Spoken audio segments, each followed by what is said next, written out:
It was a cold, rainy afternoon, and the dog lay under an old, broken bench in the park. His fur was matted, and his ribs showed through his thin frame. He had been on his own for months, scavenging scraps and dodging angry shouts from strangers. The dog was tired, his paws sore from wandering, but he hadn't given up. Somewhere deep inside, he held on to hope. As the rain fell harder, the dog spotted a figure approaching.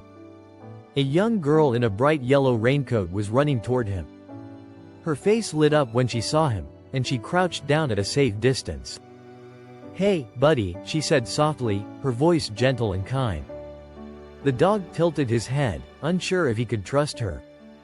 People hadn't been kind to him before. The girl reached into her pocket and pulled out a sandwich. She placed it on the ground and backed away. The dog sniffed the air cautiously before inching closer. He was starving, but he ate slowly, his eyes never leaving the girl. She stayed there, quiet and patient, until he finished. "Do you have a name?" she asked. The dog didn't understand her words, but he felt the warmth in her tone. For the first time in a long while, his tail wagged, a small, hesitant movement. The girl smiled and held out her hand. "Come with me," she said. The dog hesitated. He'd been hurt before, but something about her felt different. Slowly, he stepped forward and touched her hand with his nose. That night, the dog slept on a soft blanket in the girl's living room, his belly full and his heart at peace. For the first time in months, he felt safe.